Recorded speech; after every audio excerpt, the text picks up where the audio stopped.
How to teach music. If we haven't met, hi, I'm Megan. I'm a violinist and teacher currently based in New Jersey. I've been playing the violin for over 20 years. I have both my bachelor's and master's degrees in violin performance, and I'm a Suzuki trained teacher. I actually started my teaching journey back in 2014, which was 10 years ago now, which is a pretty crazy thing to think about. And I started at the University of Texas String Project. So the way this program works is that college students are trained to teach children. And so I started out as a volunteer in the program where I would essentially go help out other more experienced teachers. And I also helped out in orchestra classes and things like that.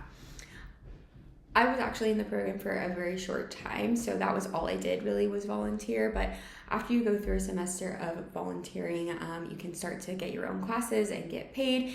And they also have a really great supportive community, from what I understand, where you are evaluated on your teaching. You're taught how to teach, which I think is super important for a teacher, and we'll get more into that here in a second.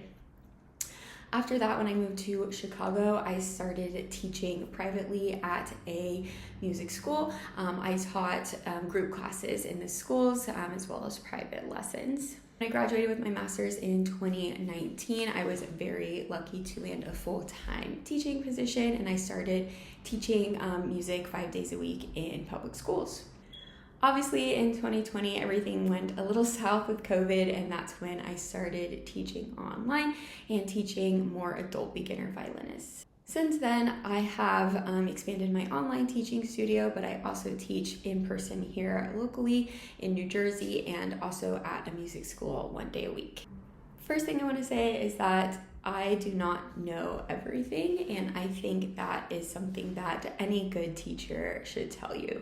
I am always learning from outside resources, but also from my students. One of the things that helped me the most when I was first starting on my journey was to think of your teaching as a practice. We want to do everything perfectly, right? We want to help our students and say all of the right things and always have the perfect plan for them. But let's be honest, that's just not possible, especially at the beginning. So your teaching is not a performance, it's practice, and you will get better at it. I'm not going to give you specific teaching strategies in this video. I'm just going to give you some overarching ideas and suggestions, maybe things that I wish that I had known or done when I was a baby teacher. So the first thing I would suggest is to definitely get some sort of training. I am a Suzuki trained teacher, and that just totally changed the way that I teach and the way I look at teaching and at music. I highly recommend that, but it doesn't have to be Suzuki training. Maybe you could, have classes with an established teacher, or maybe you could find resources online, but it's just to get some sort of training so you're not going in blind. The second thing is you want to have a clear plan of where you want your student to go and how to get them there. So actually, a part of my first Suzuki book training, we had to write out our plan. So we had to write out everything we wanted the student to learn before they played Twinkle, everything we wanted them to be able to do while they're playing Twinkle, or after they finish Twinkle, everything they wanted to learn, or we wanted them to learn in each piece of the book. And that was so extremely helpful when I didn't have very much experience at the beginning. Once you've been doing this for a while, you just know, right? And you won't have to rely on that list as much, but it's really helpful to have that written out, that you always know what to do next. Third tip is to break things down into smaller pieces than you thought necessary, especially for children. So even just something as simple as bowing a Twinkle rhythm. You want to clap the rhythm. You want to bow it on your, or scrub it, I guess as some people call it, on your arm. You maybe want to jump to the rhythm or sing it, or have them, bow on their shoulder. Children need bite-sized pieces. Honestly, adults do too, but that's especially important with children, is to break things down into their tiniest common denominators and really work on that. The next idea is, in the lesson, you want to have 2, 3, 4, 5 teaching segments, just depending on the length of the lesson. And so what a teaching segment is you identify the problem, you work on it, and then you put it back into context. So say, for example, your student's playing a wrong bowing. You would tell them, hey, you're doing this bowing and it's supposed to be this bowing. You practice it 5 to 10 times and then you put it back in the context. What I try to do as best as I can, now this isn't always possible, would be to have all of the teaching points like coincide with each other, right? Especially when it comes to technical elements. If I'm just fixing notes or bowings, that's not as important, but I like to just have like one, especially for children, one big technical thing they're working on at a time.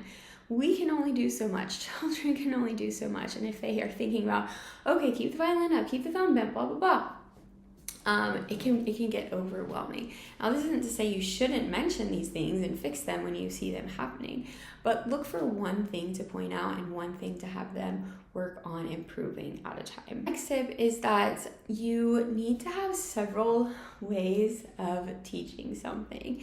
And this is something that you'll definitely get better at as you become more experienced. But obviously everybody learns in a different way. You never know what's going to click with someone or what's going to help them the most. So you need to have multiple ways of working on a certain topic. Honestly, in my teaching, I've found students telling me new strategies that they've tried, and I incorporated that to help other students, which is a really cool feeling.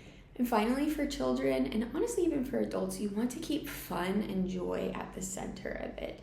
Yes, you want them to practice, and I think explaining to parents that the only way they're going to have fun and enjoy their playing is with practicing is really important. But in the lesson, you want to be happy. You want to create a safe space for the student to, be themselves and find their interests and tailor your lesson to that.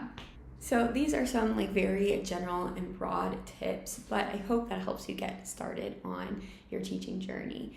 Again, if you can, definitely take lessons or classes or get Suzuki trained, because that will explain everything more than I can in a less than 10-minute YouTube video. If you're a beginning teacher or someone just looking to improve your skills, drop me a comment below. I'd love to connect with you.